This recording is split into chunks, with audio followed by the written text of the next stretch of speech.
strict yards.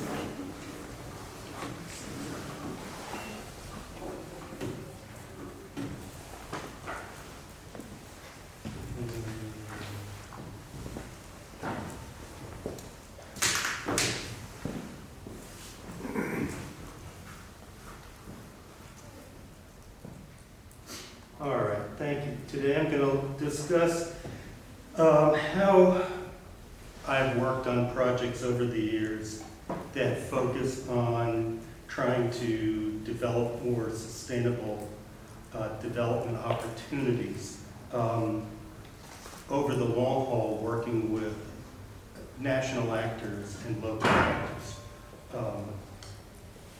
Essentially, what I'm focusing on in this paper is sort of developing practice in impact assessment. So when we talk about doing environmental impact assessments, ESIAs, environmental and social impact assessments, there's a long history of doing these. The cultural heritage side of those tends to be relatively weakly developed,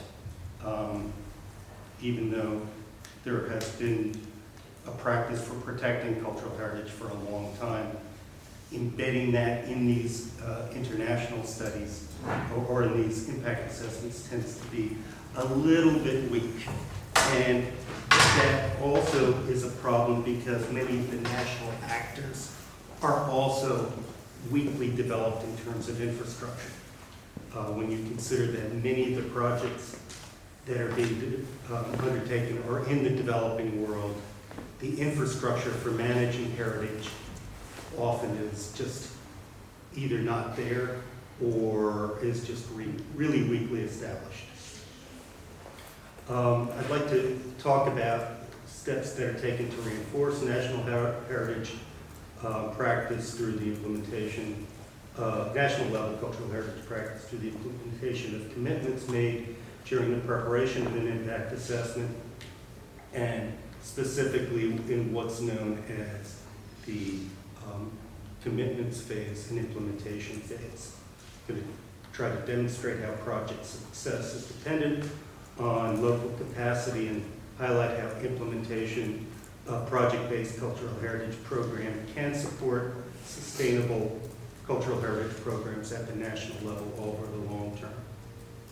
I also want to discuss capacity building efforts in the context of project construction and post-construction activities, try to show how short-term investments can have a long-range value.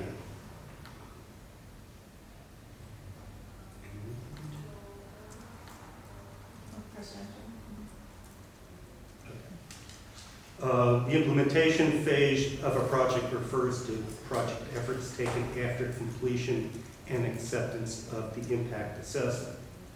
And essentially it looks to fulfill commitments made in an impact assessment that make sure that they're carried out during early works and construction, during post-construction, during operations of a project, and possibly during decommissioning.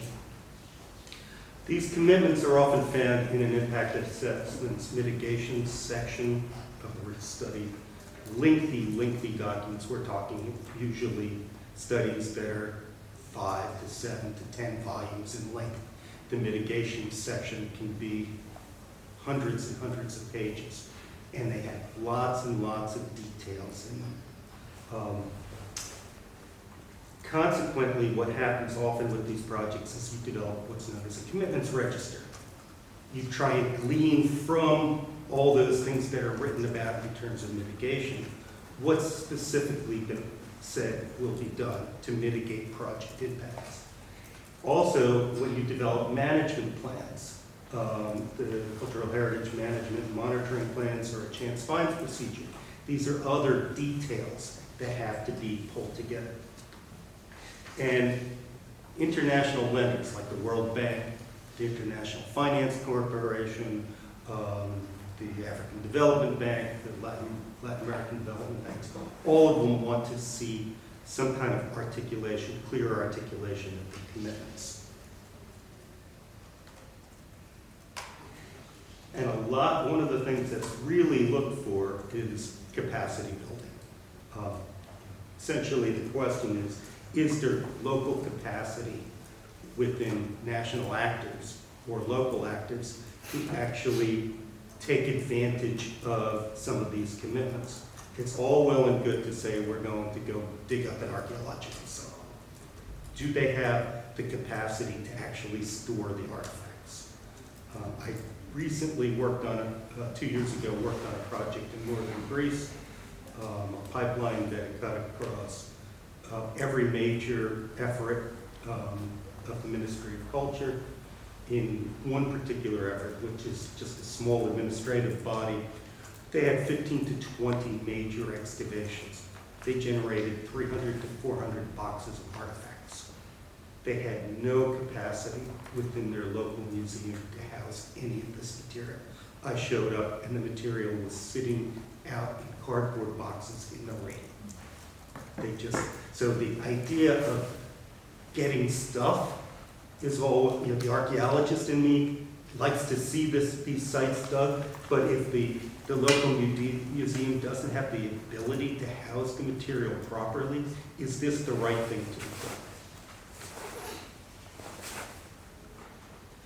An underlying assumption I'm making here is that in most developing countries, the heritage sector lacks capacity and infrastructure, often in regards to legal framework, staffing, awareness of international standards, or understanding what is expected by the international community, and of the available knowledge of their own national heritage. Capacity building promotes sustainability and includes growing institutions to be self-sufficient and to meet international standards in the future. And for large development projects, capacity building often goes beyond project compliance to engage national parties for long-term enhancement of their respective programs. This is very often in the best interest of a project developer that expects to be working in that country for many years. I'm going to be talking about my work in Azerbaijan for BP. BP's been working in Azerbaijan on major projects now for 20 years. They're on their fourth round of major project development. The first round of work on the cultural heritage side was, for lack of a better word, atrocious. The national capacity for doing archaeology was so limited at that time. There was not a physical anthropologist in the whole country. There was not anybody that did artifact conservation in the whole country. This was a post-Soviet republic that had been gutted in the 10 years after the breakup of the Soviet Union. Just didn't have the infrastructure to deal with any of this, and yet we generated 500 boxes of artifacts over the course of one of these projects. So here's what PS8. PS8 is a Performance Standard 8 cultural heritage from the IFC. The IFC, International Finance Corporation, defines international standards for impact assessments, and it emphasizes that capacity building is a good thing. The World Bank just recently came out with new standards. Their environmental and social safeguards. Their older guidance specifically talks to capacity building as a potential mitigation effort. In other words, instead of just digging stuff up or documenting buildings, and we're talking about documentation of buildings, we're talking about lots of really interesting things. But if it's a one-off, if you're doing this and at the end of the day you're leaving a pile of documents or a pile of artifacts, it's not really helpful for the national authorities. And so this is a way, capacity building is a way to offset your mitigation efforts in a different manner. So I'm going to go to the specifics of the projects I'm talking about in the Caucasus, specifically in Azerbaijan. And the takeaway here is that these are massive projects. The back About 20 years ago, they started designing two parallel pipelines, an oil pipeline and a natural gas pipeline. The oil pipeline starts in the Caspian and makes its way to the Mediterranean near the city of Ceyhan in Turkey. The gas pipeline goes through Azerbaijan and Georgia, and eventually now ties into a project that is not on, that I'll show you a graphic here, you'll get a sense of this. So here's sort of an older version of what they had planned. The brown gold line that's shooting off to the west there is listed as Nabucco. That has been revised. It's now a project called the Trans-Anatolian Pipeline, TANAP. That is nearly done being built. And essentially what's happening is natural gas from the Caspian goes into TANAP and is now going into a pipeline in Greece, which will eventually make its way to Italy. The pieces taking the gas to Italy are about 90% done also. This is essentially taking gas from the Caspian and bringing it to Europe to power electrical plants, to heat homes, et cetera, et cetera. So, definitely huge projects. The cultural heritage program of these pipeline projects in Azerbaijan commenced around 2000. The program in Azerbaijan came to focus much of its mitigation efforts on capacity building, as it was increasingly recognized that the national authorities needed support, and the project sponsors, BP and their partners, came to understand that their long-term success in Azerbaijan would be enhanced by investment in the national heritage programs. So, real quickly, lots of excavations in Azerbaijan. They had done a baseline survey, which is essentially try and find everything ahead of construction. They found 80 sites. They thought they'd done a good job. Construction started and they found another 45. Total cost to the project team was probably on the scale of $20 to $25 million for all the time that was spent digging up those sites. It wasn't a good thing. It did not work well.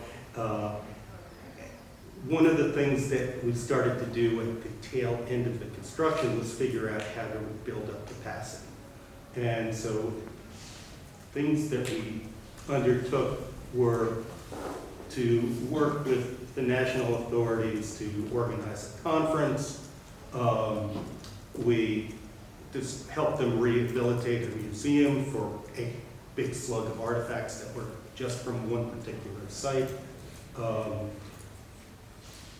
We worked with representatives of the Govestan Reserve, that's now a World Heritage Site, to establish a GIS system, bought them GPS capacity.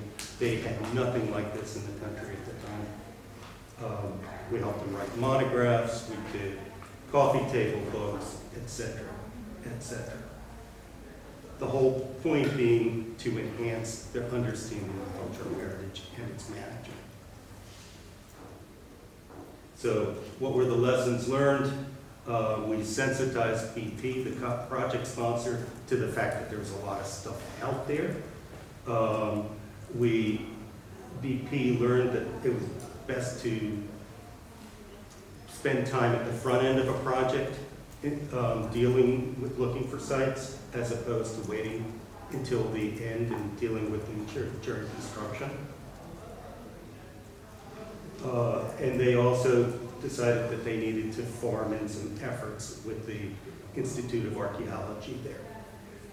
So to close out, what I'm going to do is compare that quickly to a more recent project, the Chutneys Project, which was one that I worked on from 2011 to 2015.